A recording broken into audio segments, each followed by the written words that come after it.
और इस बीच संदीप दीक्षित जो हैं वो भी पहुंचे हैं पूर्व प्रधानमंत्री डॉक्टर मनमोहन सिंह के घर पर। क्या कह रहे हैं जरा सुना देते हैं। फिर एक और सौभाग्य मिला, इनकी जो बेटी है उपेंद्र जी, वो मेरी टीचर रही, उन्होंने मुझे पढ़ाया, 2 साल पढ़ाया सेंट स्टीफेंस कॉलेज में। इनकी एक और बिटिया थी जो मेरी सीनियर थी इंस्टीट्यूट ऑफ रूरल मैनेजमेंट आनंद में। तो अब समझ लीजिए एक पारिवारिक इनसे एक रिश्ता भी बनता रहा हमेशा।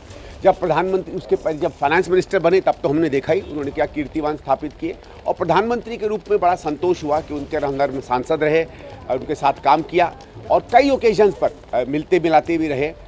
कभी कभी ये जरूर एक समय मुझे याद आता है 2012, 13, 14 का, जब कांग्रेस पे उन पे हमले होते थे तो कई बार प्रधानमंत्री खुद कहते थे कि वो समझ नहीं पा रहे हैं इस तरीके के तीखापन, इस तरीके का समय क्यों आया है। लेकिन ठीक है, वो राजनीति होती है, जो समय है वो समय है। आज तो मैं अपनी सांत्वना देने आया हूँ और उनके लिए अपनी डीपेस्ट रिस्पेक्ट। भारतीय संस्कृति में इन अवसरों पर बारिश को बहुत शुभ माना जाता है और दिल्ली के प्रदूषण के लिहाज से भी बारिश होना बहुत अच्छा है।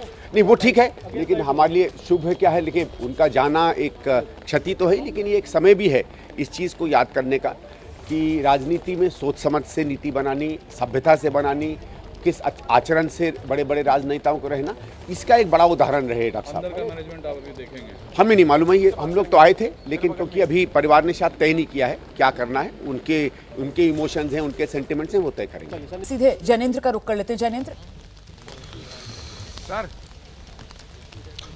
बिल्कुल रोमाना संदीप दीक्षित पहुंचे हैं 3 मोतीलाल नेहरू मार्ग। उनकी जो एएनआई पर बाइट थी वो हमने सुनवाई। हम बात भी कर लेते हैं संदीप जी से। एक 3 मोतीलाल नेहरू मार्ग का एक रिश्ता संदीप दीक्षित के साथ ये है कि मनमोहन सिंह 2014 में यहाँ पर शिफ्ट हुए 7 रेसकोर्स रोड से, उसके पहले ये पता हुआ करता था दिल्ली की पूर्व मुख्यमंत्री शीला दीक्षित जी का 2003 से 2013 तक, यानी संदीप दीक्षित जी की माँ का।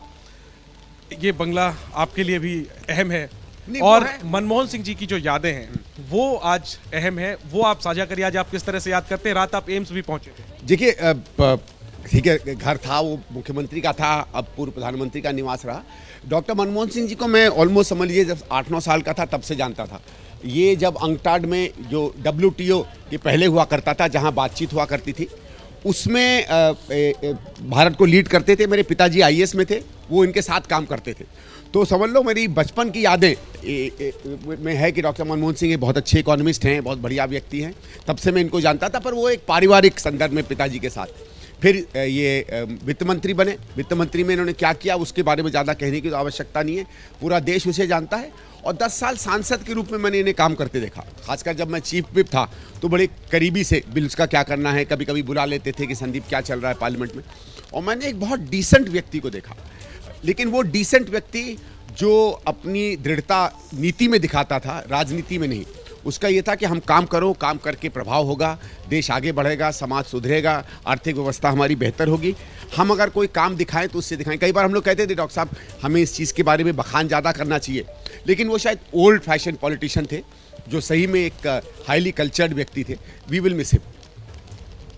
क्या एक बात जो उनकी कही हुई आपको हमेशा याद है? मुझे याद है एक बार बहुत शुरू में उनसे मिलने गया था, 2004 की बात है। तो मैंने ऐसे ही कहा, मैंने कहा सर आप राज्यसभा से हैं, would you like to come to Lok Sabha? आए तो ईस्ट दिल्ली की सीट, मैंने कहा आपके लिए as a matter of respect. तो उसका नहीं, फिर उन्होंने मुझे 15-20 मिनट बताया उनका कि किस तरीके से वो हम लोगों को सबको एक उम्मीद की तरह देखते हैं। And he gave me about 20 minute lecture कि संदीप राजनीति तो करना लेकिन नीति मत भूलना। ये बहुत सिंपल शब्द थे कि राजनीति तो करो लेकिन कभी नीति मत भूलो।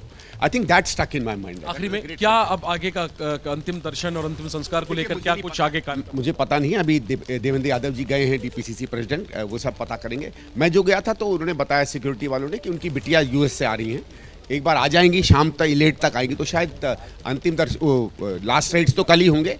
लेकिन आज ये अभी परिवार तय कर रहा है, कुछ बारिश के कारण अंदर इंतजाम नहीं हो पाया है, तो हो सकता है 10, साढ़े 10, 11 के बाद ही दर्शन के लिए खोले, लेकिन मुझे एग्जैक्टली नहीं पता है। उम्मीद है कुछ समय में पता चल जाएगा। ठीक है, शुक्रिया संदीप दीक्षित जी हमसे बात करने के लिए। संदीप दीक्षित अपनी यादों को साझा करते हुए हमारे साथ और बताते हुए कि मौसम खराब है, इस वजह से जो अंतिम दर्शन की तैयारियां हैं वो प्रभावित हुई हैं और यही वजह है कि अंतिम दर्शन का जो कार्यक्रम है वो शुरू होने में थोड़ी देर हो सकती है।